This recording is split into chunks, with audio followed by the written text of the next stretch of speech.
Zen. Zen and Mini, huh? Oh man, I saw on your YouTube you had Tolly brain rot. I was fucking burst out laughing when I saw that.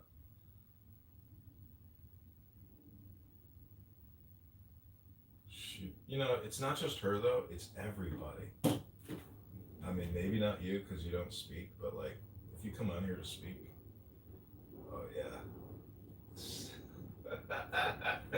It's so funny. Anyways, I'm about to read what's called a book. I'm sure you know what that is. Oh, hi, Harry Balzac. I'm about to read a book, Harry. Harry is another one. Harry is a young man who needs to learn the power of Torah, aka reading books. That's right. Torah is a book. Did you know that, Chris? A lot of people think it's more than that, but did you know it's a book?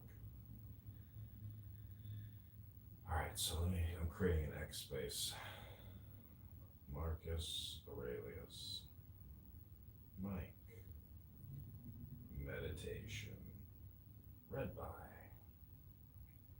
Kennedy Congressman.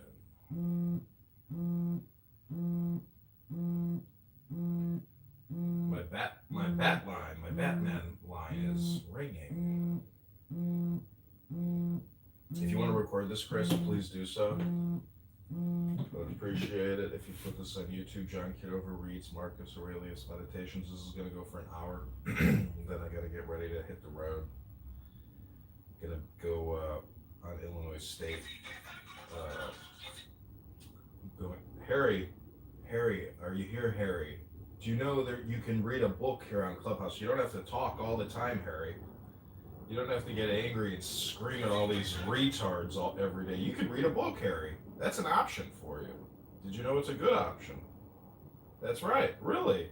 Really? Yes. I'm about to prove it to you that I can read. And I'm not retarded as everyone thinks I am, but I'm actually just playing a role, a part. But first I'm setting up my X spaces. Marcus Aurelius. Meditation. Read by John Kitover. Read by John. Harry, you might want to read the Tanya someday. You might want to read Zohar someday. You might want to read the Sefer HaAgadah. Don't waste your time, Harry. This app is a.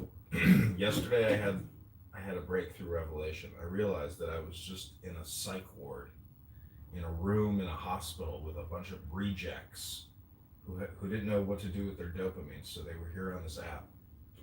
And I thought to myself, well, I don't want to live in a psych ward with these losers.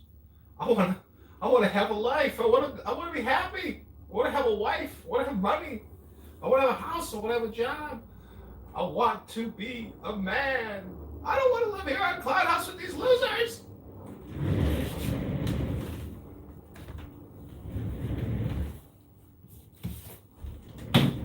Okay, without further ado, I give you Marcus Aurelius. This is book 3. This is in Carnutum.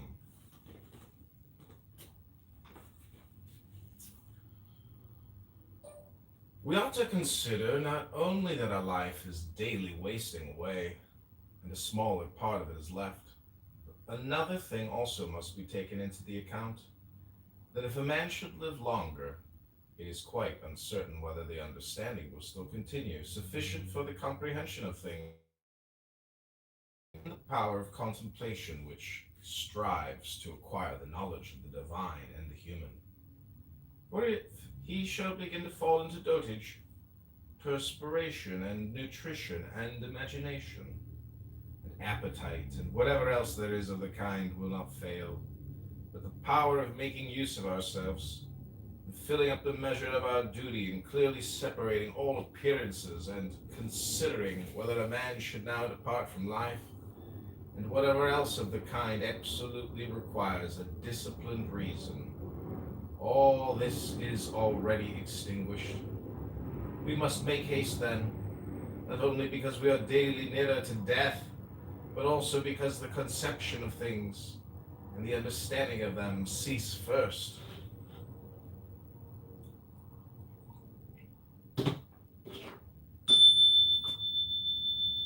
to observe that even the things which follow after the things which are produced according to nature contain something pleasing and attractive.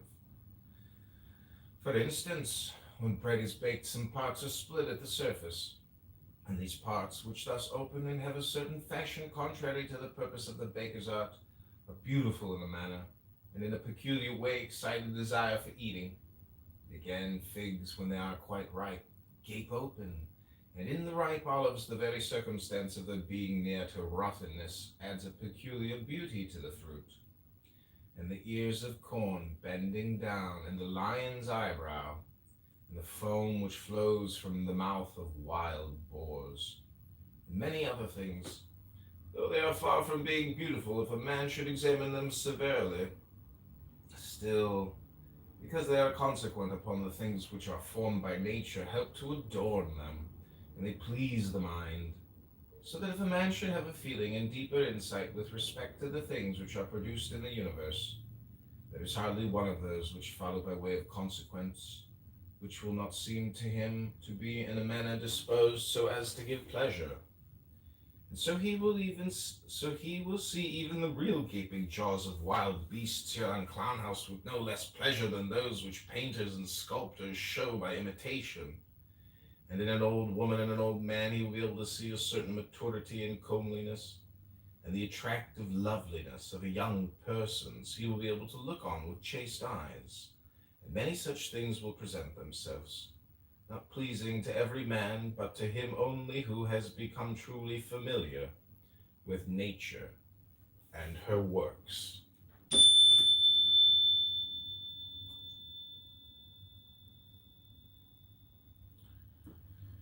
Hippocrates, after curing many diseases himself, fell sick and died. The Chaldai foretold the deaths of many, and then fate caught them too. Alexander and Pompeius and Caius Caesar, after so often completely destroying whole cities, and in battle cutting to pieces many 10,000s of cavalry and infantry, themselves too at last departed from life. Heraclitus, after so many speculations on the conflagration of the universe, was filled with water internally, died smeared all over with mud. And lice destroyed Democritus, and other lice killed Socrates. What means all this? Thou hast embarked, thou hast made the voyage, thou art come to shore, get out, if indeed to another life. There is no want of gods, not even there. But if to a state without sensation, thou wilt cease to be held by pains and pleasures, and to be a slave to the vessel, which is as much inferior as that which serves it is superior. For the one is intelligence and deity, the other is earth and corruption.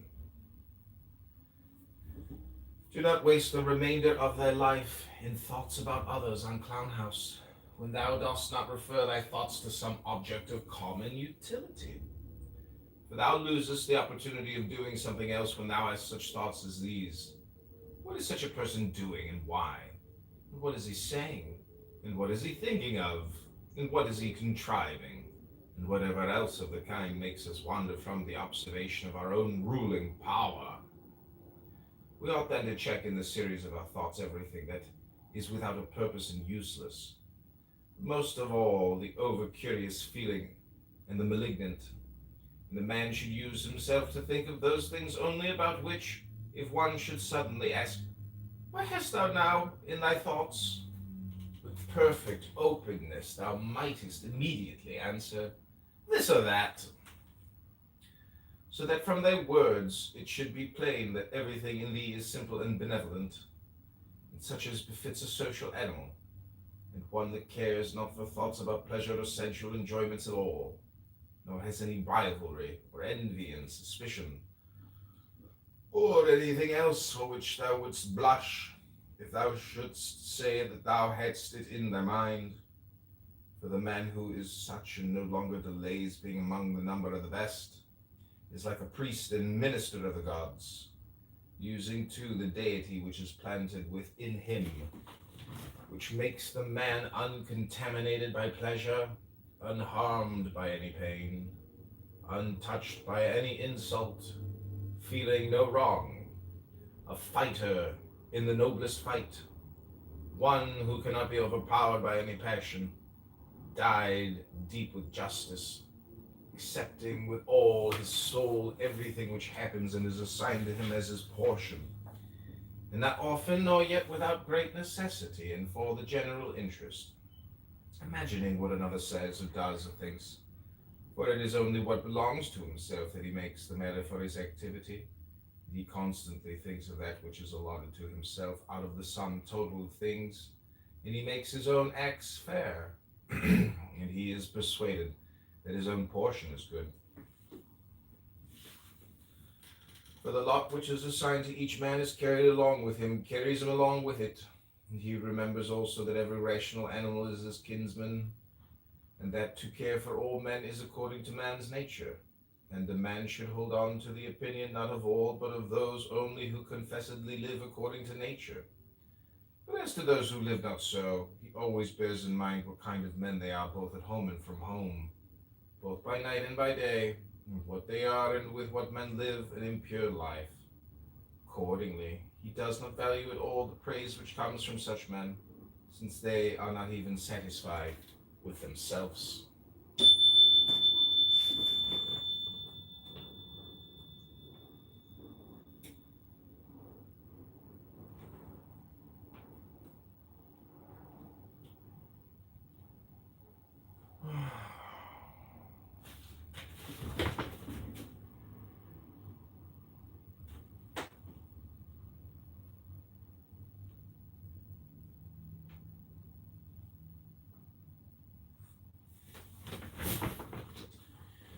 Labor not unwillingly, nor without regard to the common interest, nor without due consideration, nor with distraction, nor let studied ornaments set off thy thoughts, and be not either a man of many words or busy about too many things. And further let the deity which is in thee be the guardian of a living being, manly and of ripe age, and engaged in matter political, and a Roman, and a ruler, who has taken his post like a man waiting for the signal which summons him from life, and ready to go, having need neither of oath nor of any man's testimony. Be cheerful also, and seek not external help nor the tranquility which others give. A man then must stand erect, not be kept erect by others. If thou findest in human life anything better than justice, truth, temperance, fortitude, and in a word anything better than thy own mind's self-satisfaction in the things which it enables thee to do according to right reason, and in the condition that is assigned to thee without thy own choice, if I say thou seest anything better than this, turn to it with all thy soul, and enjoy that which thou hast found to be the best. But if nothing appears to be better than the deity which is planted in thee, which has subjected to itself all thy appetites, and carefully examines all the impressions, and as Socrates said, has detached itself from the persuasions of sense, and has submitted itself to the gods and cares for mankind, if thou findest everything else smaller and of less value than this, give place to nothing else. For if thou dost once diverge and incline to it, thou wilt no longer, without distraction, be able to give the preference to that good thing which is thy proper possession and thy own. For it is not right that anything of any other kind, such as praise from the many, or power or enjoyment of pleasure, should come into competition with that which is rationally and politically or practically good. All these things, even though they may seem to adapt themselves to the better things in a small degree, obtain a superiority all at once, and carry us away. But do thou, I say simply and freely, choose the better, and hold to it, but that which is useful is the better. Well then, if it is useful to thee as a rational being, keep to it. But if it is only useful to thee as an animal, say so. Maintain thy judgment without arrogance. Only take care that thou makest the inquiry by a sure method.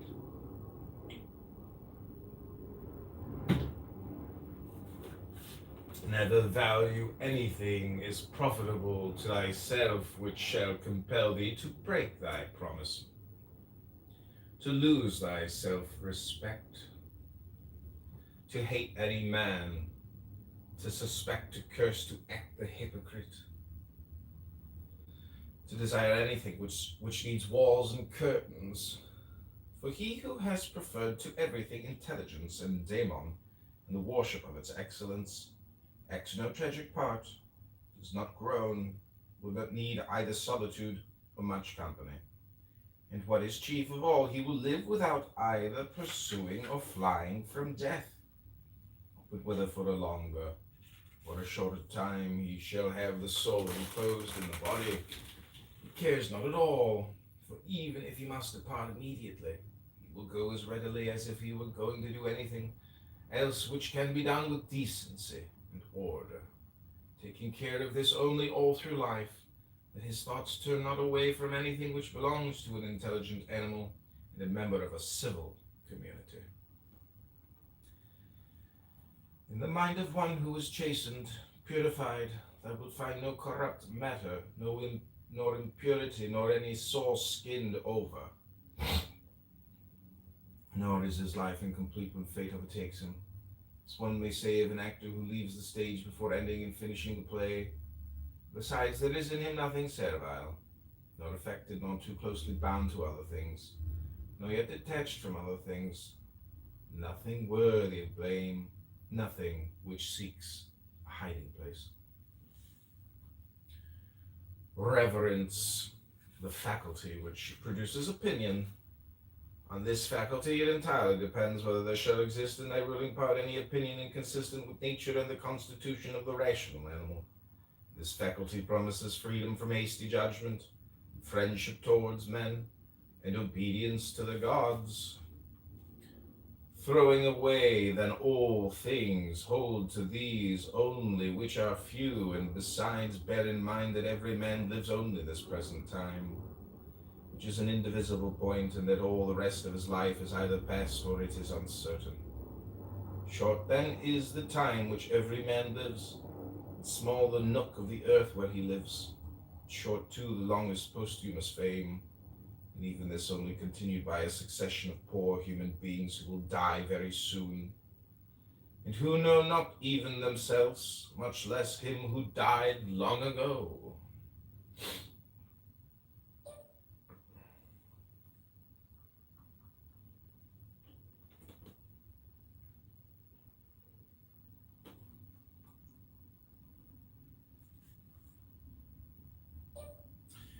To the A's which have been mentioned, let this one still be added: make for thyself a definition or description of the thing which is presented to thee, so as to see distinctly what kind of a thing it is in its substance, in its nudity, in its complete entirety. Tell thyself its proper name and the names of the things of which it has been compounded and into which it will be resolved. For nothing is so productive of elevation of mind as to be able to examine methodically and truly every object which is presented to thee in life, always to look at things so as to see at the same time what kind of universe this is, what kind of use everything performs at, what value everything has with reference to the whole, and what with reference to man who is a citizen of the highest city, of which all other cities are like families, what each thing is and of what it is composed, and how long it is the nature of this thing to endure, which now makes an impression on me, and what virtue I have need of with respect to it, such as gentleness, manliness, truth, fidelity, simplicity, contentment, and the rest. Wherefore on every occasion a man should say this comes from God. This is according to the apportionment and spinning of the thread of destiny, and such like coincidence and chance. And this is from one of the same stock, and a kinsman and partner, one who knows not, however, what is according to his nature. But I know, for this reason I behave towards him according to the natural law of fellowship, with benevolence and justice. At the same time, however, in things indifferent, I attempt to ascertain the value of each. If thou workest at that which is before thee, following right reason, seriously, vigorously, calmly, without allowing anything else to distract thee, but keeping thy divine part true.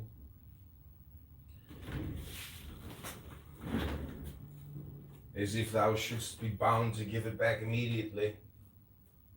If thou holdest to this expecting nothing, satisfied with thy present activity according to nature, and with heroic truth in every word and sound which thou utterest, thou wilt live happy, and there is no man who is able to prevent this. His physicians have always their instruments and knives ready for cases which suddenly require their skill. So do thou have principles ready for the understanding of things divine and human, for doing everything, even the smallest, with a recollection of the bond which unites the divine and human to one another. For neither wilt thou do anything well which pertains to man without at the same time having a reference to things divine, nor the contrary. No longer wander at hazard, for neither wilt thou read thy own memoirs, nor the acts of the ancient Romans and Hellenes, and the selections from books which thou wast reserving for thy old age. Hasten then to the end which thou hast before thee, throwing away all idle hopes. Come to thy own aid, thou carest it all for thyself, while it is in thy power.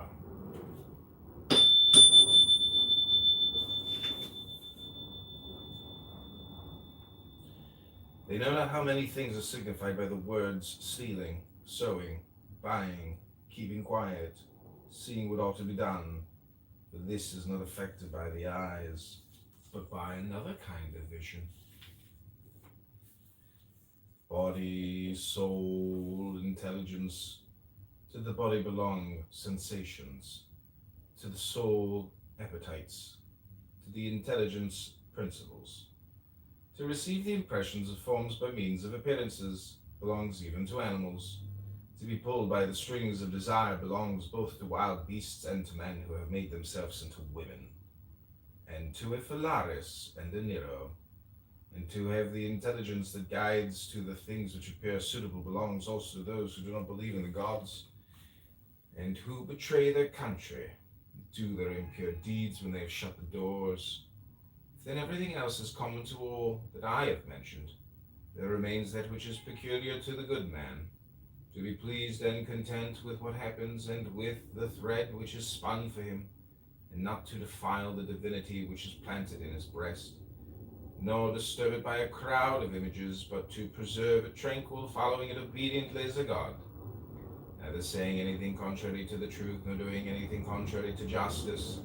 And if all men refuse to believe that he lives a simple, modest, and contented life, he is neither angry with any of them, nor does he deviate from the way which leads to the end of life, to which a man ought to come pure, tranquil, ready to depart, and without any compulsion, perfectly reconciled to his lot.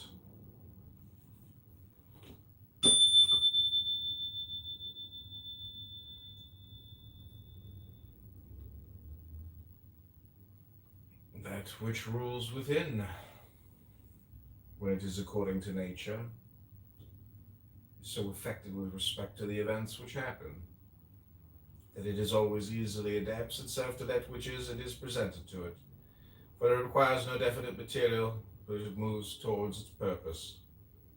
Under certain conditions, however, and it makes a material for itself out of that which opposes it, as fire lays hold of what falls into it, by which a small light would have been extinguished, but when the fire is strong, it soon appropriates to itself the matter which is heaped on it, and consumes it, and rises higher by means of this very material.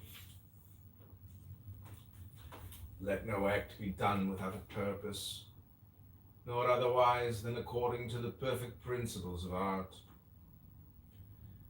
Men seek retreats for themselves, houses in the country, seashores and mountains, and thou too art wont to desire such things very much.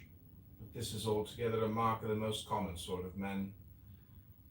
For it is in thy power, whenever thou shalt choose to retire into thyself, For nowhere either with more quiet or more freedom from trouble does a man retire than into his own soul, particularly when he has within him such thoughts that by looking into them he is immediately in perfect tranquillity. And I affirm that tranquillity is nothing else than the good ordering of the mind. Constantly then give to thyself this retreat, and to renew thyself, and let thy principles be brief and fundamental, which as soon as thou shalt recur to them, will be sufficient to cleanse the soul completely, and to send thee back, free from all discontent with the things to which thou returnest. For with what art thou discontented? With the badness of men?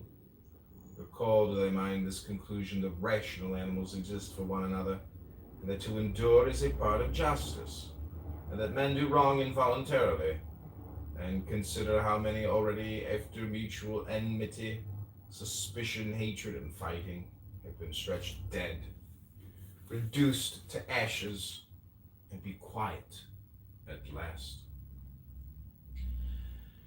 But perhaps thou art dissatisfied with that which is assigned to thee out of the universe. Recall to thy recollection this alternative. Either there is providence or atoms, fortuitous occurrence, concurrence of things, or remember the arguments by which it has been proved that the world is a kind of political community, and be quiet at last. Perhaps corporeal things will still fasten upon thee. Consider then further that the mind mingles not with the breath, whether moving gently or violently, when it has once drawn itself apart and discovered its own power. Think also of all that thou hast heard and assented to about pain and pleasure, and be quiet at last. But perhaps the desire of the thing called fame will torment thee. See how soon everything is forgotten, and look at the chaos of infinite time on each side of the present, and the emptiness of applause, and the changeableness and want of judgment in those who pretend to give praise, and the narrowness of the space within which it is circumscribed, and be quiet at last. For the whole earth is a point, how small a nook in it is this thy dwelling, and how few are in it. What kind of people are they who will praise thee? This then remains. Remember to retire into this little territory of thy own. Above all, do not distract or strain thyself, but be free, and look at things as a man, as a human being, as a citizen, as a mortal. But among the things readiest to thy hand, to which thou shalt turn, let there be these, which are two. One is that things do not touch the soul, for they are external, and remain immovable. But our perturbations come only from the opinion which is within. The other is that all these things which thou seest change immediately, and will no longer be. And constantly bear in mind how many of these changes thou hast already witnessed. The universe is transformation. Life is opinion.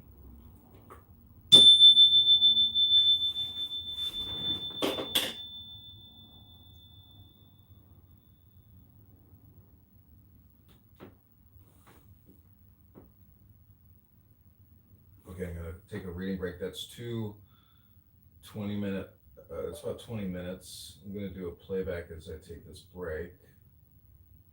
This is the first one that we just listened to.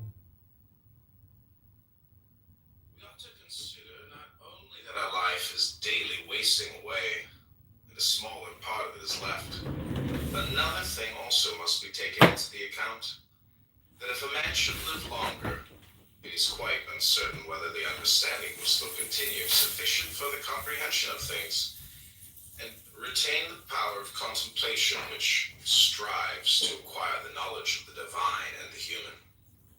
Or if he shall begin to fall into dotage, perspiration and nutrition and imagination, and appetite and whatever else there is of the kind will not fail, but the power of making use of ourselves, filling up the measure of our duty and clearly separating all appearances and considering whether a man should now depart from life, and whatever else of the kind absolutely requires a disciplined reason. All this is already extinguished.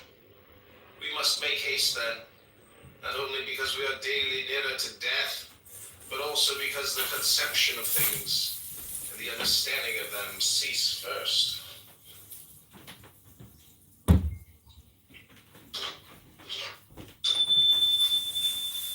We ought to observe that even the things which follow after the things which are produced according to nature contain something pleasing and attractive. For instance, when bread is baked, some parts are split at the surface, and these parts, which thus open and have a certain fashion contrary to the purpose of the baker's art, are beautiful in a manner, and in a peculiar way excite a desire for eating. Again, figs, when they are quite ripe, gape open, and in the ripe olives the very circumstance of their being near to rottenness adds a peculiar beauty to the fruit. And the ears of corn bending down, and the lion's eyebrow, and the foam which flows from the mouth of wild boars, and many other things, though they are far from being beautiful if a man should examine them severely, still, because they are consequent upon the things which are formed by nature, help to adorn them, and they please the mind, so that if a man should have a feeling and deeper insight with respect to the things which are produced in the universe, there is hardly one of those which follow by way of consequence, which will not seem to him to be in a manner disposed so as to give pleasure. And so he will see even the real gaping jaws of wild beasts here. Okay, here we go. This is part 3. If our intellectual part is common, the reason also, in respect of which we are rational beings, is common. If this is so, common also is the reason which commands us what to do and what not to do. If this is so, there is a common law also. If this is so, we are fellow citizens. If this is so, we are members of some political community. If this is so, the world is in a manner a state. For of what other common political community will anyone say that the whole human race are members? From thence, from this common political community, comes also our very intellectual faculty and reasoning faculty, and our capacity for law. Or whence do they come? For as my earthly part is a portion given to me from certain earth, and that which is watery from another element, and that which is hot and fiery from some peculiar source, for nothing comes out of that which is nothing, as nothing also returns to non-existence. And so also the intellectual part comes from some source. Death is such as generation is, a mystery of nature, a composition out of the same elements, and a decomposition into the same, and altogether not a thing of which any man should be ashamed. For it is not contrary to the nature of a reasonable animal, and not contrary to the reason of our constitution.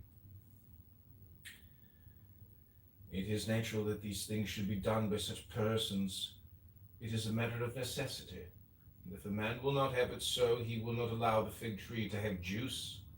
But by all means bear this in mind, that within a very short time both thou and he will be dead, and soon not even your names will be left behind.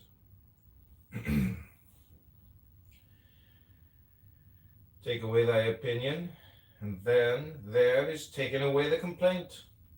I have been harmed. Take away the complaint. I have been harmed. And the harm is taken away.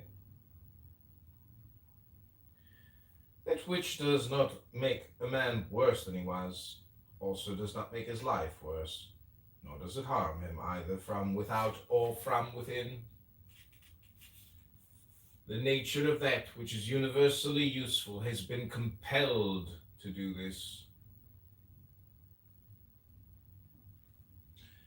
consider that everything which happens justly. And if thou observest carefully, thou wilt find it to be so. Do not say only with respect to the continuity, the series of things, but with respect to what is just, and as if it were done by one who assigns to each thing its value. Observe then, as thou hast begun, and whatever thou doest, do it in conjunction with this, with being good, and in the sense of which a man is properly understood to be good. Keep to this in every action. Do not have such an opinion of things as he has who does thee wrong, such as he wishes thee to have, but look at them as they are in truth. Man should always have these two rules in readiness. The one, to do only whatever the reason of the ruling and legislating faculty may suggest for the use of men. The other, to change thy opinion, if there is any one at hand who sets thee right and moves thee from any opinion. But this change of opinion must proceed only from a certain persuasion, as of what is just or of common advantage and the like, not because it appears pleasant or brings reputation. Hast thou reason? I have. Why then dost not thou use it? For if this does its own work, what else dost thou wish? Thou hast existed as a part. Thou shalt disappear in that which produced thee, but rather thou shalt be received back into its seminal principle by transmutation. Many grains of frankincense on the same altar. One falls before, another falls after, but it makes no difference. Within 10 days thou wilt seem a god to those to whom thou art now a beast and an ape. If thou wilt return to thy principles and the worship of reason.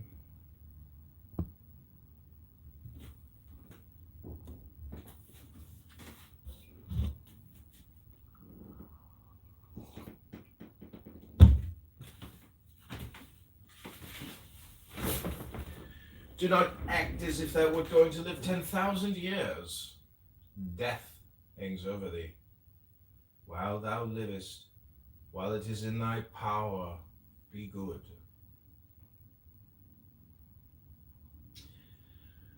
How much trouble he avoids who does not look to see what his neighbor says or does of things, but only to what he does himself, and it may be just and pure.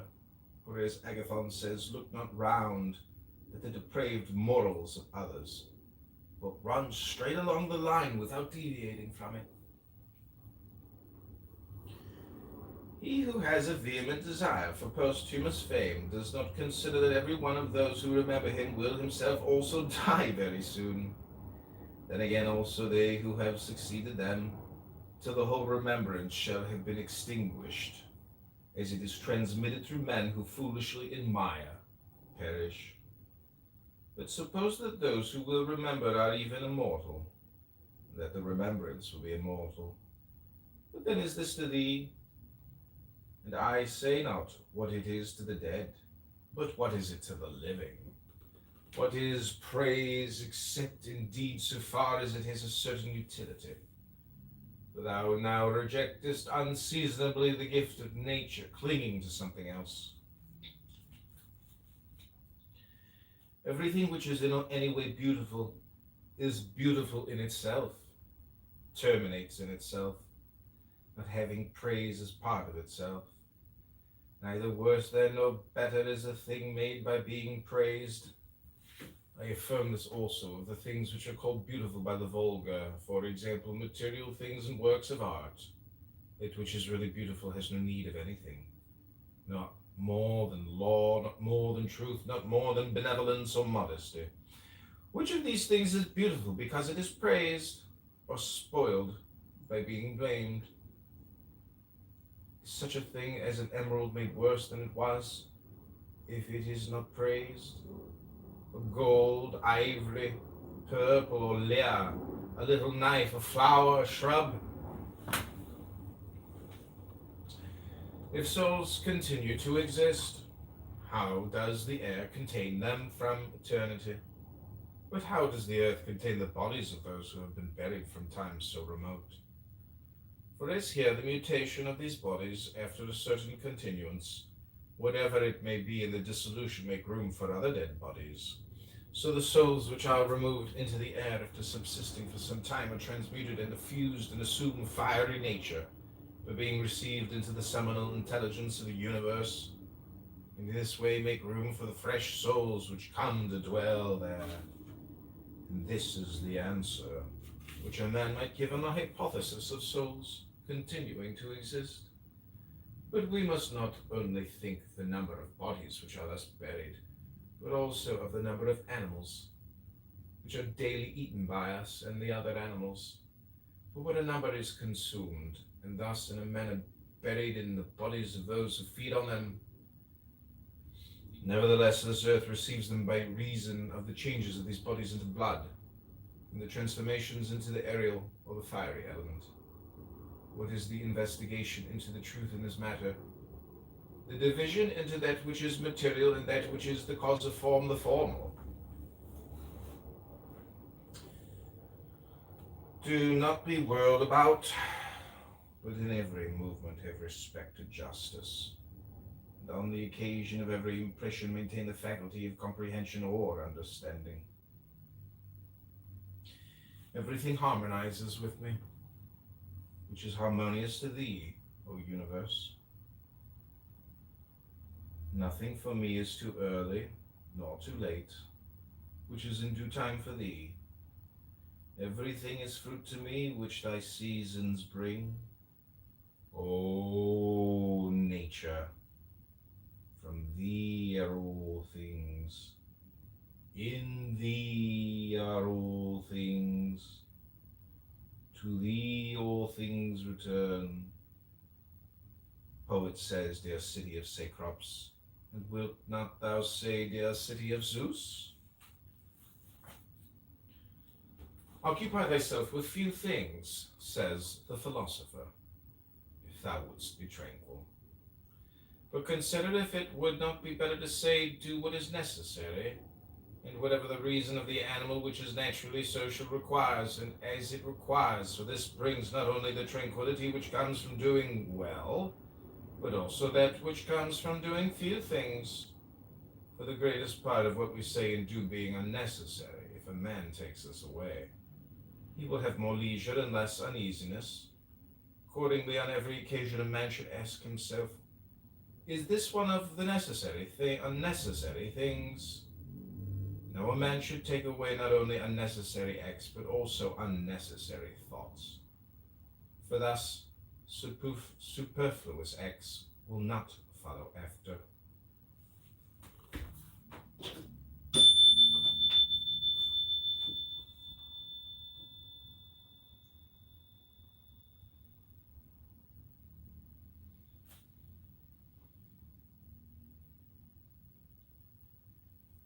Try how the life of the good man suits thee, the life of him who is satisfied with his portion out of the whole, satisfied with his own just acts and benevolent disposition. Hast thou seen those things? Look also at these. Do not disturb thyself. Make thyself all simplicity. Does anyone do wrong? It is to himself that he does the wrong.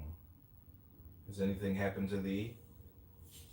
Well, out of the universe from the beginning, everything which happens has been apportioned and spun out to thee. In a word, thy life is short. Thou must turn to profit the present by the aid of reason and justice. Be sober in thy relaxation. Either it is a well-arranged universe or a chaos huddled together, but still a universe. Can a certain order subsist in thee, and disorder in the all? And this too when all things are so separated and diffused, sympathetic. A black character, a womanish character, A stubborn character, bestial, childish, animal, stupid, counterfeit, scurrilous, fraudulent, tyrannical. If he is a stranger to the universe who does not know what is in it, no less is he a stranger who does not know what is going on in it. He is a runaway, who flies from social reason. He is blind who shuts the eyes of the understanding.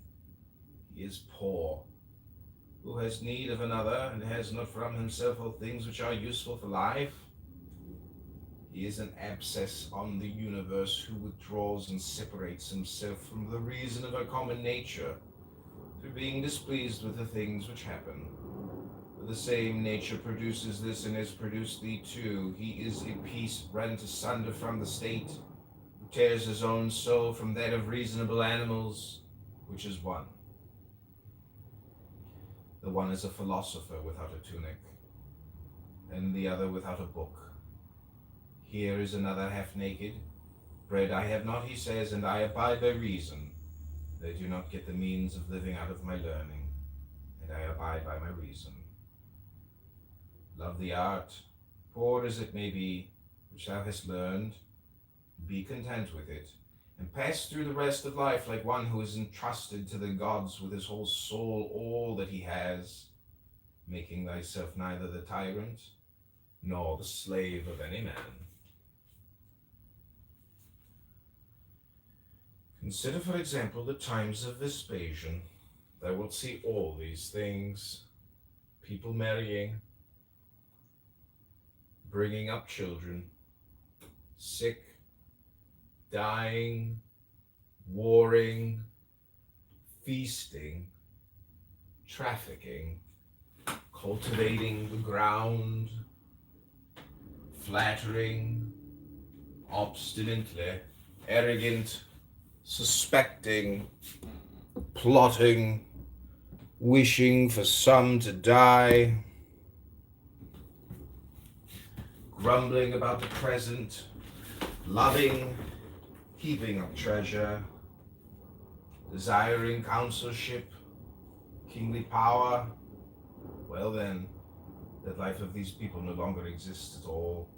Again, removed to the times of Trajan, again all is the same. The life too is gone. In like manner view also the other epochs of time and of whole nations, and see how many after great efforts soon fell and were resolved into the elements. But chiefly thou shouldst think of those whom thou hast thyself known distracting themselves about idle things, neglecting to do what was in accordance with their proper constitution, and to hold firmly to this, and to be content with it. And herein it is necessary to remember that the attention given to everything has its proper value and proportion. For thus thou wilt not be dissatisfied, if thou appliest thyself to smaller matters no further than is fit.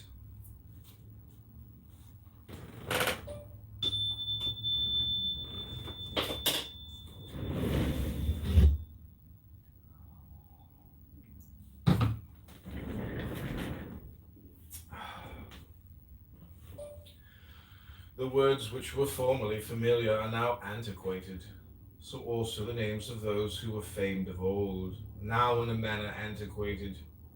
Camillus, Caeso, Volesus, Leonatus, and a little after also Scipio, Cato, then Augustus, then also Hadrian and Antoninus. For all things soon pass away and become a mere tale. Complete oblivion soon buries them. They say this of those who have shown in a wondrous way. For the rest, as soon as they have breathed out their last breath, they are gone, and no man speaks of them. And to conclude the matter, what is even an eternal remembrance? A mere nothing. What then is that about which we ought to employ our serious pains?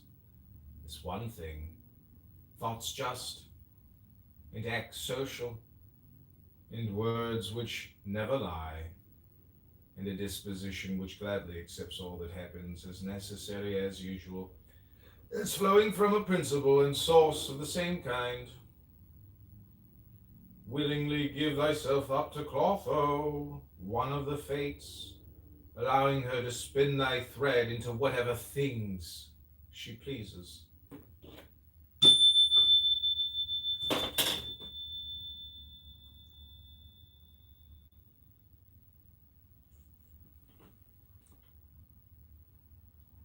Okay, there's 8 minutes left. Here we go. Everything is only for a day, both that which remembers and that which is remembered. Observe constantly that all things take place by change. Accustom thyself to consider that the nature of the universe loves nothing so much as to change the things which are and to make new things like them. For everything that exists is in a manner the seed of that which will be. But thou art thinking only of seeds which are cast into the earth or into a womb. But this is a very vulgar notion. Thou wilt soon die, and thou art not yet simple, not free from perturbations, nor without suspicion of being hurt by external things, nor kindly disposed towards all, nor dost thou yet place wisdom only in acting justly. Examine men's ruling principles, even those of the wise, what kind of things they avoid, what kind of things they pursue. What is evil to thee does not subsist in the ruling principle of another, nor yet in any turning and mutation of thy corporeal covering. Where is it then? It is in that part of thee in which subsists the power of forming opinions about evils. Let this power then have formed such opinions, and all is well. And in that which adhereth to it, the poor body is burnt, filled with matter, rottenness. Nevertheless, let the part which forms opinions about these things be quiet. That is, that it judge that nothing is either bad or good which can happen equally to the bad man and the good. For that which happens equally to him who lives contrary to nature and to him who lives according to nature is neither according to nature nor contrary to nature. Constantly regard the universe as one living being, having one substance and one soul, and observe how all things have reference to one perception, the perception of this one living being, and how all things act with one movement, and how all things are the cooperating causes of all things which exist. Observe too the continuous spinning of the thread and the contexture of the web. Thou art a little soul bearing about a corpse, as Epictetus used to say. It is no evil for things to undergo change, and no good for things to subsist in consequence of change. Time is like a river, made up of the events which happen, in the violent stream, for as soon as things has been seen, it is carried away, and another comes in its place, and this will be carried away too.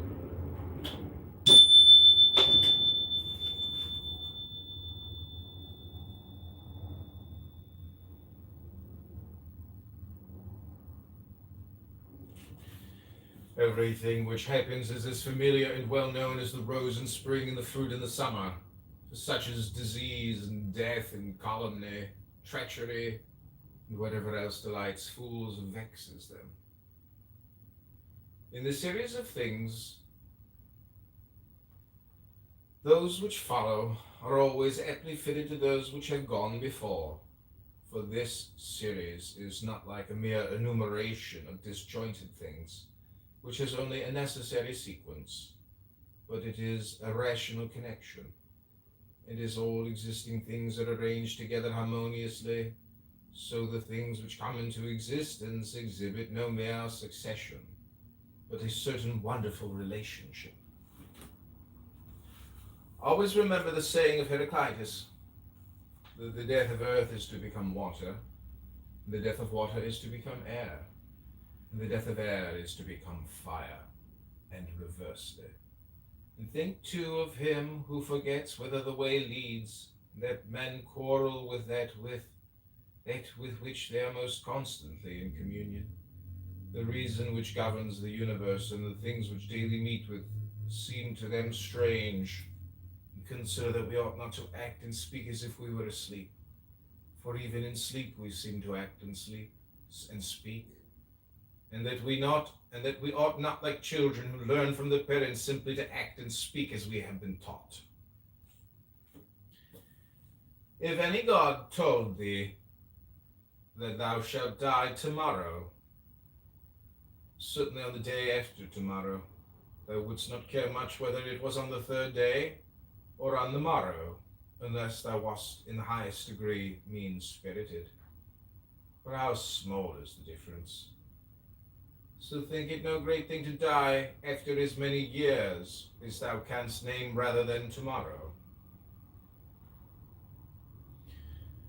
Think continually how many physicians are dead after often contracting their eyebrows over the sick.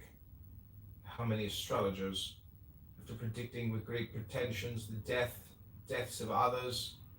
How many philosophers, after endless discourses on death or immortality. How many heroes, after killing thousands. How many tyrants who have used the power of men's lives with terrible insolence as if they were immortal. And how many cities are entirely dead. So to speak, Hellas and Pompeii and Herculaneum, and others innumerable, add to the reckoning all whom thou hast known, one after another. One man after burying another has been laid out dead, and another buries him. All of this in a short time. To conclude, always observe how ephemeral and worthless human things are. In what was yesterday a little mucus, tomorrow will be a mummy or ashes. Pass then through this little space of time, conformably to nature, and end thy journey in content. End thy journey in content.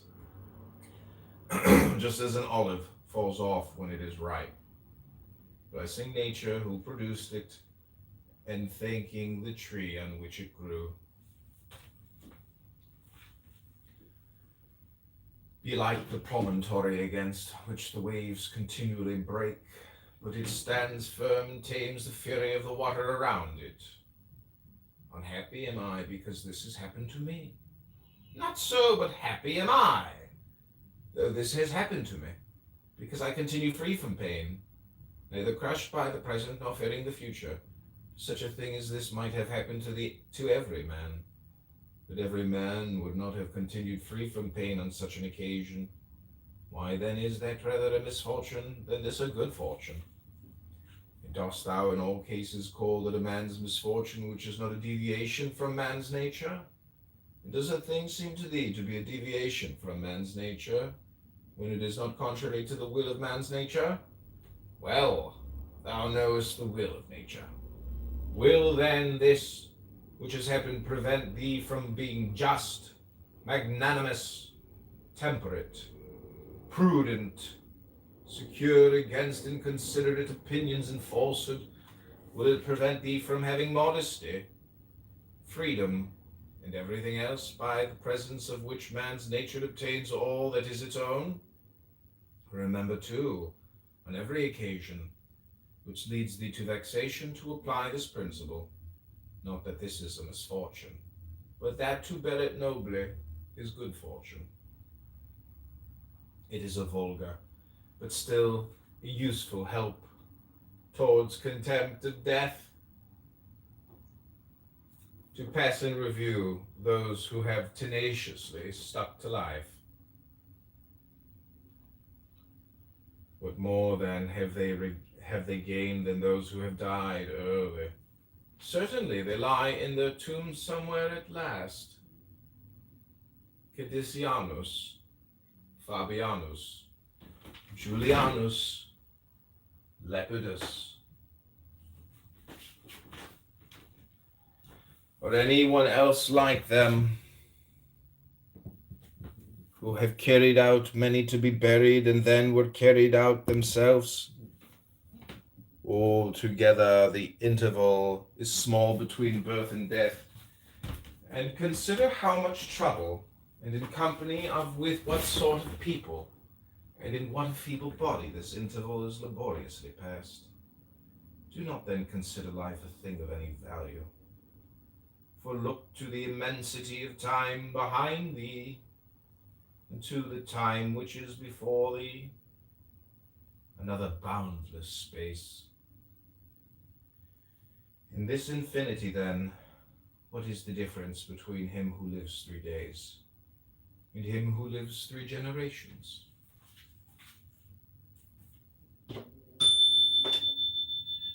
Always run to the short way. The short way is the natural. Accordingly say, and do everything in conformity with the soundest reason. For such a purpose frees a man from trouble and warfare, and all artifice and ostentatious display.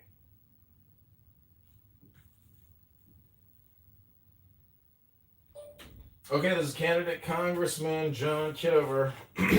This has been a reading of Marcus Aurelius. I hope you've enjoyed this live stream book reading. Hit the subscribe button, hit the like button, leave a comment if you've watched this YouTube live, or go to johnforcongress.com and send 10 not 11, 10 not $9 right now to the campaign for the 16th district to defeat Darren LaHood, the rhinologist, vaccinologist, and super debt creator from Peoria.